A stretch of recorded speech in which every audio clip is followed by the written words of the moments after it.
هي الحلقات تحفظني بآيات من القرآن، هي الحلقات تملأني بحب المصطفى العدنان، هي الحلقات تحفظني بآيات من القرآن، هي الحلقات تملأني بحب المصطفى العدنان، وأخلص نيتي دوما لرب واحد ديان بروح ملؤها طهر. Sure Meryem tefsiri 59. ayetin başlap okuyumuz inşallah. Bismillah, elhamdülillah, ve salatu ve selamu ala Resulillah, ve ala alihi ve sahbihi ve sellem. Esselamu aleyküm ve rahmetullahi ve berekatuhu. Tövəndi dextanlağa İbn Kəsir rahimehullah'ın Kur'an-ı Kerim tefsiri Uygurca tercümesi Meryem suresi 59. ayetinden başlap okuyumuz inşallah. Bismillah. Euzubillahimineşşeytanirracim. Ula ketkendin keyin ulanın ornunu baskan orun basarla namazını terk etti. Nefsi haişlerine ergeçti. Ula kıyamette gümrahlıkның cezasını tartıdı. Tevbe kılgan, iman etgan ve yaxşı amellerini kılganla bunundan müstesna. Eni şulala cennetke kirdi. Ulanın amellerinin savabıdan hiç nersi kemeytilmeydi.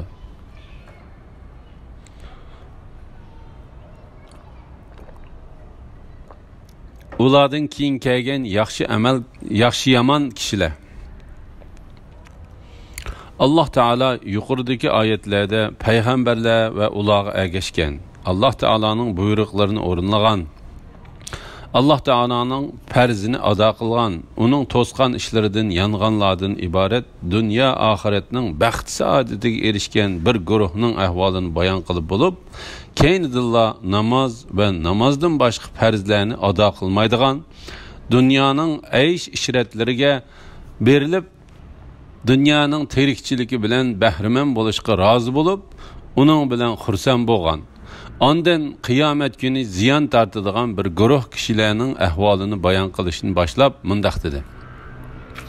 Ula ketkendin keyin ulanın ornunu baskan orun basarla namazını terk etti. Namazını okumagan yerde onundan başka perzlerini elbette kılmaydı. Çünkü namaz İslam dininin asasıdır.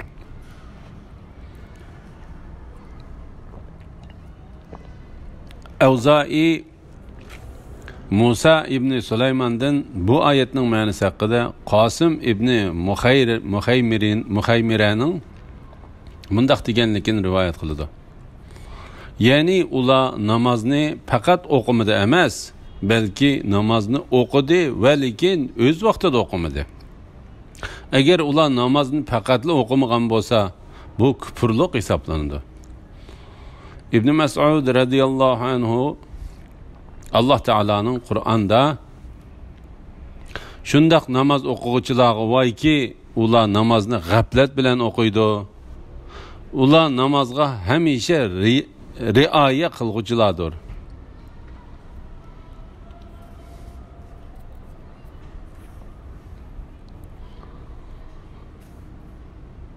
Ula namazlarını öz vaxtida toluq ada kılıdı. Deb namazga ait sözünü köp bayan kılganlığı hakkında soraldı.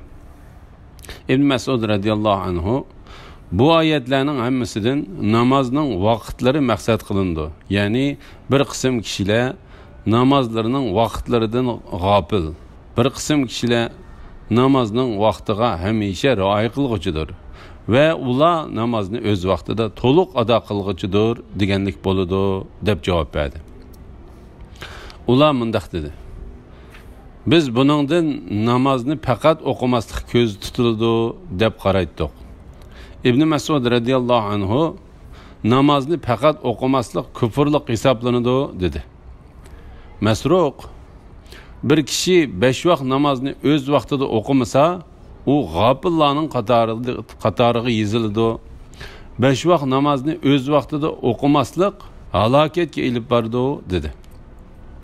La ilahe illallah Muhammed Resulullah. Avza'i İbrahim ibn Yazidning mundaq deganligini rivoyat qiladi. Umar ibn Abdulaziz ular ketgandan keyin ularning o'rnini bosgan o'rinbosarlar namozni tark etdi, nafs xohishlariga ergashdi. Ular qiyomatda gumrohlikning jazosini tortadi degan oyatni o'qib mundaq dedi. Ular namozni faqat tashlab etmadi, balki uni o'z vaqtida o'qimadi. Subhanalloh. Ular qiyomatda gumrohlikning jazosini tortadi. Ali ibn Abu Talha ibn Abbas radhiyallohu anhumaning bu haqda mundaq deganligini rivoyat qiladi. Ular qiyomatda gumrohlikning ziyinini tortadi. Qatada mundaq dedi. Ular qiyomatda gumrohlikning yomon oqibatiga qoladi. Sufyan Savri Abdullah ibn Mas'ud radhiyallohu anhuning mundaq deganligini rivoyat qiladi. Ular qiyomatda jahannamdagi tegi cho'nqur, sesq puroqliq bir o'nkirga tashlanadi. Amash Ziyoddan Abu Iyazning mundaq deganligini rivoyat qiladi. Ular jahannamdagi qon yiring bilan to'shib ketgan bir o'nkirga tashlandi. Tavba qilgan, iymon etgan va yaxshi amallarni qilganlar buningdan mustasno. Namozni o'z vaqtida o'qimaslikdan va nafsi xohishlariga ergishishdan tavba qilib yonganlarning tavbasini Alloh taolo qabul qiladi. Uning oqibatini yaxshi qilib, uni jannatga kiradiganlarning qatoridan qiladi. Shunga Alloh taolo mundaq dedi. Ana shularlar jannatga kirdi. Ularning amallarining savobidan hech narsa kamaytirilmaydi. Undaq bo'lishidagi sabab qilingan tavbadan ilgari bo'lgan gunoh, yomon ishlarning hammasini yuyib tozalaydi. Hadisda mundaq deb rivoyat qilindi. Gunohidan tavba qilgan kishi gunoh qilmagan kishiga o'xshashdir. Buni Ibn Majah rivoyat qilgan. La havla va la quvvata illa billah.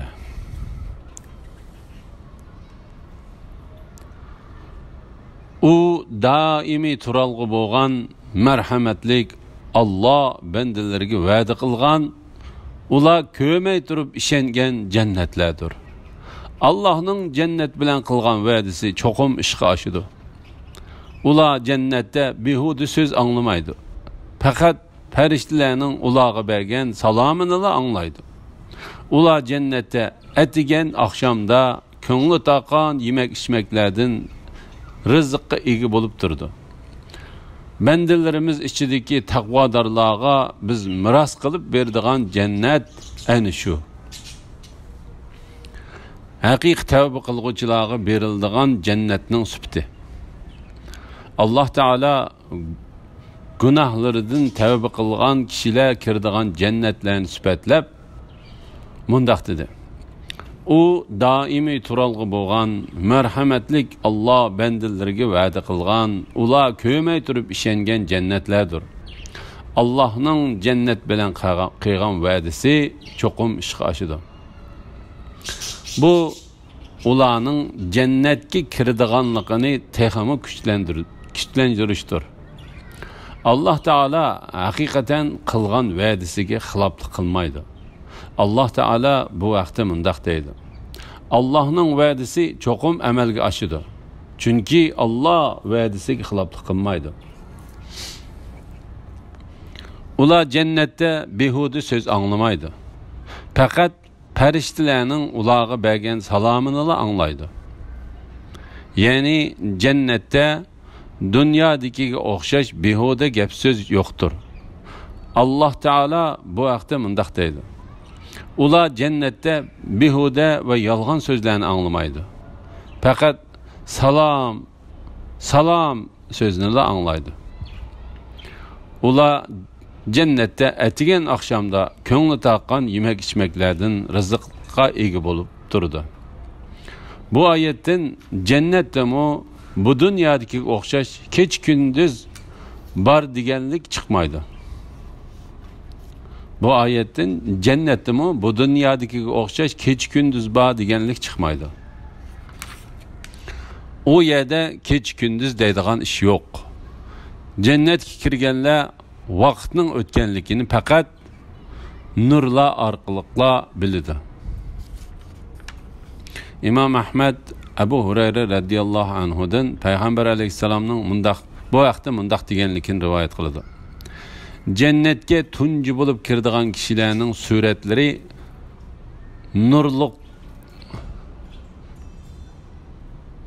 nurliqlikqa xuddi nurliqlikda xuddi 14 kunlik tulun oyga o'xshaydi. Ular jannatda tükürüdüğün, mişqirdiğin ve hacet kılıdığın işlerini qilmaydi. Ularning qochilari ve tağaqları altın kümüşten boludu. Ularning isiriq qochisiga puroq chiqarish uchun selindiğin nasilleri puruqi mezzilik bo'lgan yog'ochdir. Ulardan chiqqan ter ihbardır. Ularning ichidagi her bir er kishiga 2 ayol berildi.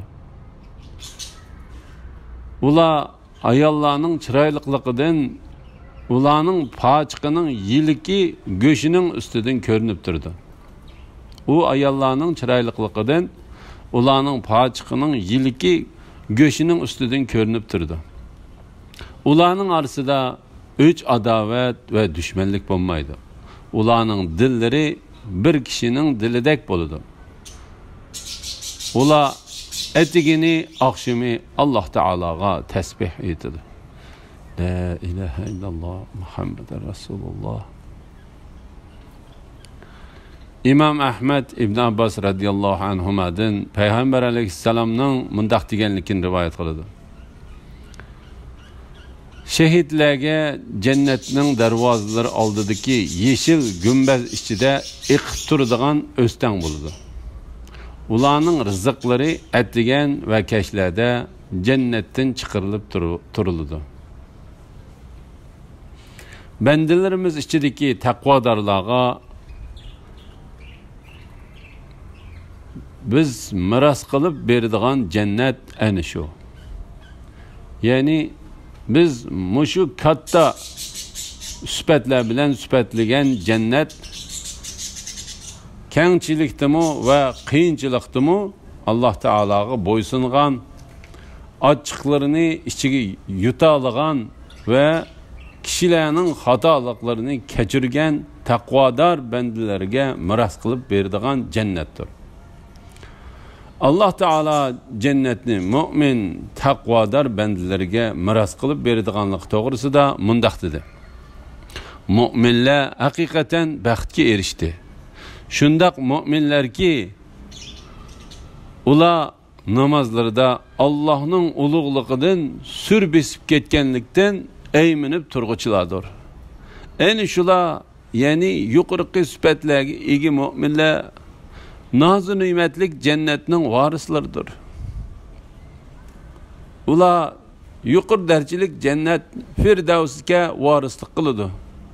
Firdavsda mangu qoladi. La ilahe illallah Muhammed Resul. Ya Allah.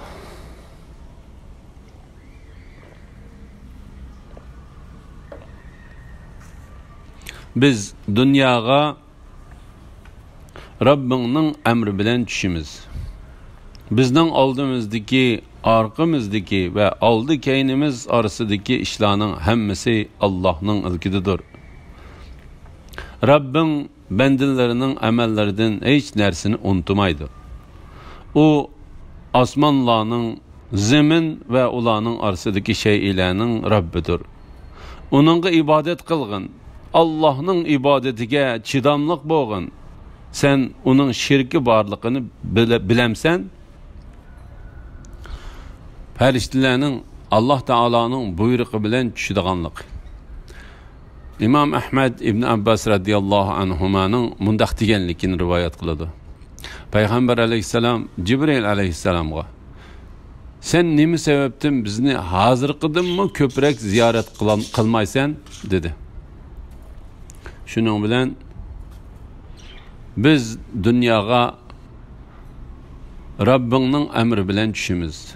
Bizning oldimizdagi, orqamizdagi va oldi keynimiz orasidagi ishlarning hammasi Allohning ilkididir. Rabbim bandalarining amallaridan hech narsani unutmaydi degan oyat tushdi. Avfi ibn Abbas radhiyallohu anhumaning mundaq deganligini rivoyat qildi. Jibril alayhissalom payg'ambar alayhissalomning qishig'i kelishdan to'xtab qoldi. Shuning bilan payg'ambar alayhissalom g'amkin bo'ldi. Ondan Jibril alayhissalom uning qishig'i kelib uningga: "Ey Muhammad sallallohu alayhi vasallam" deb yuqoridagi oyatni o'qidi. Bizning oldimizdagi, orqamizdagi va oldi keynimiz orasidagi ishlarning hammasi Allohning ilkididir. Abu Aliya, Ikrima, Mujahid, Sa'id ibn Jubayr, Qatada, Suddi va Rabi' ibn Anas qatorliqlar bu oyatning ma'nosi haqida mundaq dedi: Dunyo, oxirat va ikki surning oraliqidagi ishlarning hammasi Alloh taolaning ilkididir. Bu oyatning ma'nosi haqida mundaq deyildi: Oldimizda keladigan oxiratning, o'tib ketgan bu dunyoning va u ikkisining oraliqidagi ishlarning hammasi Alloh taolaning ilkididir. İbn Abbas radhiyallohu anhuma, Sa'id ibn Jubayr, Zahhak, Qatada ibn Jurayj va Savri qatorliqlardan mushuning o'xshash so'zlar rivoyat qilindi. Ibn Jarir buni to'g'ri deb qaradi. Rabbing bandalarining ahvollaridan hech narsani unutmaydi. Mujahid bu oyatning ma'nosi sening Rabbing seni unutib qolmadi deganlikdir dedi. U osmonlarning, zamin va ularning orasidagi shaylarning Rabbidir. Uningga ibodat qilgin. Allohning ibodatiga chidamliq bo'lgin. Sen uning shirk borligini bilamsan? Ali ibn Abu Talha bu oyatning ma'nosi haqida Ibn Abbas radhiyallohu anhumaning mundaq deganligini rivoyat qildi. Sen Rabbingga o'xshaydigan bir zotni bilamsan? Mujahid, Sa'id ibn Jubayr, Qatada ibn Jurayj va boshqalardan bu oyatning ma'nosi haqida shuningga o'xshash so'zlar rivoyat qilindi. Ikrima ibn Abbas radhiyallohu anhumaning mundaq deganligini rivoyat qildi: Bir kishi Alloh taolaning ismi bilan boshqa birisini atsa yoki chaqirsa bo'lmaydi.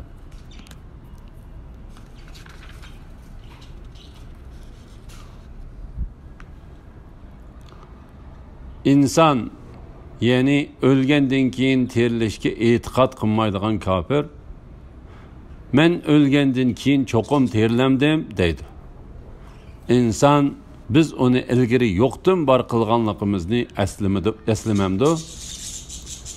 Rabbing bilan qasamki, ularni albatta ularni ozdirgan shaytonlar bilan qo'shib yig'imiz. Ondan ularni jahannamning cho'risida tizlandirib o'ltirgan holda albatta hozir qilamiz. Ondan her bir guruhning ichidan marhamatlik Allohga eng osi bo'lganlarini tartib chiqaramiz. Ondan biz do'zax azobiga eng loyiq bo'lganlarni albatta obdan bilamiz. O'lgandan keyin terilishga hayron qolganlarga berilgan raddiya. Allah Teala bu ayette insanların ölgenden keyin terildiganligiga hayron qolganligi ve onu terildirish mumkin emas deb qaraganligidan xabar berdi. Allah Teala bu vaqtda mundaq dedi: Ey Muhammed sallallahu aleyhi ve sellem, eğer birer narsadan ajablanadigan bo'lsang, ularning, ya'ni kuffarlarning biz ölüp topu bulup ketgandan keyin qayta terilamdik degan so'zi ajablanishga loyiqdir. İnsan bilmemdi ki biz hakikaten onu abi menidin yarattık. Hem de o Rabbige aşkarı husumetçi bulup kaldı. O bizge insanın kayıt terilişini yirak sanap çirigen sonaklarını misal kılıp gösterdi. Özünün yaratılganlıkını bolsa unutdu. O çirip ketken sonaklarını kim terildireleydi o dedi. Eytkin ki onu en dastlabki yaratgan zat terildirdi. O her bir mahlukni bilgichidir. inson ya'ni o'lgandan keyin terilishiga e'tiqod qilmaydigan kofir men o'lgandan keyin cho'qim terilamdim deydi. İnsan biz onu ilgari yo'qdan bar qilganligimizni aslamamdi. Allah Teala bu ayette insanlarni o'lgandan keyin qayta terildirishga qodir ekanligini, o'zining u insonni burun yo'q yerdan yaratganligini pokit qilib keltirib, shubhisizki Allah Teala insonni yo'q yerdan yaratdi. Onu yaratgan Allah Teala u yaratilib, onunğa ustixon ve pey göçler qurashtirilib bo'lgandan keyin onu qayta yaratishga kuchi yetmamdi dedi. Allah Teala bu vaqtda mundaq dedi. Mahluqatni dastlabda yo'qdan bar qiladigan, ondan uni o'lgandan keyin terildiradigan Allah ana shudir. U ya'ni mahluqatni terildirish Allohga uni dastlabda yo'qdan bar qilganiga qaraganda o'ng'aydir. Hadis qudusida mundaq deb keldi. Allah Teala mundaq deydi. Adem balası meni yalğançıga chiqadi. Uning meni yalğançıga chiqarishi uningga loyiq emas edi. Adem balası manga aziyat berdi. Uning manga aziyat berishi uningga loyiq emas edi.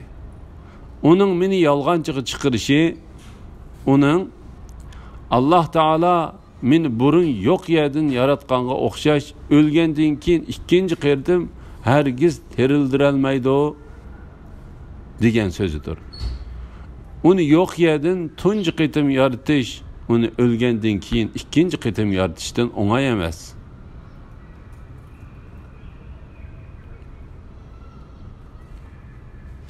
Manga uni ikkinchi qitim yaratish birinchi qitim yaratgandan o'ng'ay. Uning manga aziyat berganligi, uning Allah Teala'nın balası var deb manga balını nisbat berişidir. Men yalğızdır men. Hemmisi manga muhtajdır.